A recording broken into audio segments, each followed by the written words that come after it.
Donald and Douglas loved their home on the Fat Controller's Railway, but sometimes they longed for their old home of Scotland.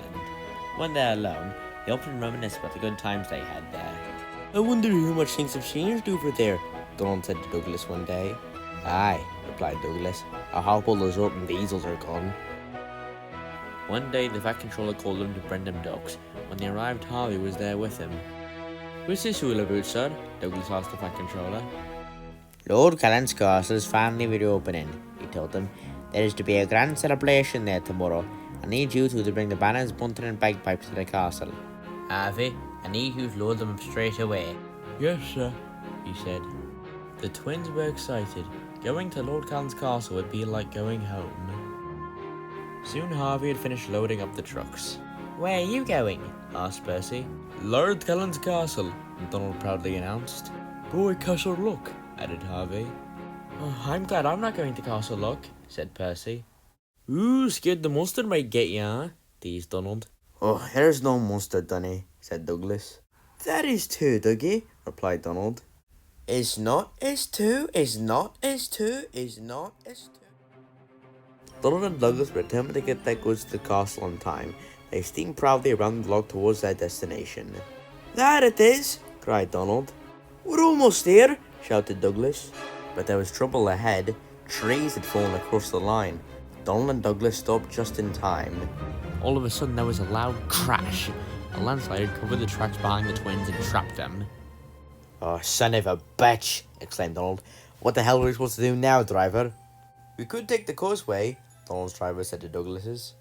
Nay, he replied. It's too dangerous for an engine the twin size, let alone two of them. "Ah, bloody hell," said Donald. "We'll never get to the castle now." Dinna fash yourself, Dunny, said Douglas's driver. I'll call for help. The Fat Controller was trying on his present from Lord Callan when he heard the news. I'll send help as soon as I can, he said. But the hours passed. It grew dark and cold, and still no help had arrived. When the hell are we going to get out of here, Dunny? Said Douglas. Ooh, scared of the monster, are you, Dougie? Said Donald mockingly. Oh, for Christ's sake, Dunny, Douglas screamed. There's no feckin' monster! In your dying dreams, Douglas. The twins' boilers ran cold. Was Donald right? Was there really a monster? Who the hell was that? Cried Douglas, trying to hide his fear. Show yourself!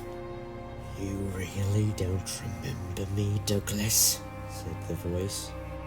No! Cried Douglas. I don't know who the hell you are. Now show yourself, you bloody coward! Why, I'm right behind you, Douglas, replied the voice. The twins immediately looked back. At first they didn't see anything out of the ordinary. Then they noticed a brake van at the back of their train. It didn't look anything like the brake van they'd seen earlier. This brake van had rotten wood and rusty metal frames. It looked as if it had been smashed to bits and then hastily reassembled. It was then they realized who this brake van was. It's you! Cried Donald. That's right, you two. It's me, the old spiteful brake van. He cackled. Do you remember what you did to me, Douglas? It was then that Douglas remembered how the spiteful brake van had met his unfortunate fate.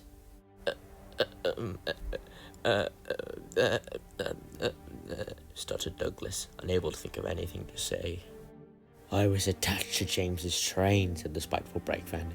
You were banking it up the hill. You were pushing too hard. Stop, said the guard. The van's braking, said the guard. But you didn't listen. You just kept pushing and pushing, and then you smashed me to pieces. Do you have any idea what that felt like? To be reduced to a mere pile of jagged wood and twisted back. Shut the hell up, you evil bastard, cried Donald, to the shock of both Douglas and the brake van. What the hell did you just say to me? Shouted the brake van. Have you really forgotten all the things you did when you were alive? Said Donald, seething with anger. To say you were troublesome would be the understatement of the century. You caused trains to be late, made the truck do the same, and you targeted Dougie for no bloody reason. You were an arsehole just for the sake of being one. What Dougie did to you made them win right, but it sure as hell was just. Douglas was in complete shock at his brother's outburst, and the brake van was utterly furious. Well, in that case, he said to the twins, I will make you both suffer like I did.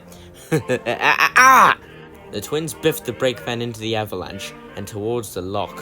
What are you doing? Cried the brake van, confused and terrified. I'm sending you back to hell where you belong, replied Douglas. The brake van fell off the rails, mere inches from the loch, the coupling between him and the train being the only thing to withhold him from his watery grave. Ha ha ha ha. 'Tis a bittersweet victory for you, Donald and Douglas. You may be able to get rid of me, but you'll never forget me again. Those were the spiteful brake van's last words, as the coupling holding him to the train gave way, and the twins watched as his rusted and decayed corpse sank to the bottom of the loch. The twins and their crews were silent for almost an hour, trying to process everything that had happened. Suddenly, Harvey arrived with the breakdown train in tow. Hello there, lads, he said in his cheerful voice. I'll have you two on your way by morning. Thank you, Harvey, said Donald, trying to act as if nothing had happened. Their line was clear by dawn, and the crushed twins continued their journey to the castle. Neither of them spoke for the rest of it, nor did their crews, and as soon as they delivered their goods, they hurried back to their shed. At their shed, Donald could see that his brother was upset about something. "Dinna fash yourself, Dougie," he said to him. "He's not coming back again." Aye, Donny. Aye, he replied. Douglas was extremely conflicted. The spiteful brake van lived up to his name. All the engines hated him. He would cause derailments, he would delay trains, he was rude, he was careless, he'd pick fights, and the only ones who didn't despise him were the trucks. But did that mean he deserved to die? Were all his troublesome acts really punishable by death? He didn't know, and he may never know. But what he does know is that he'll never go a day in his life without thinking about the spiteful brake van ever again.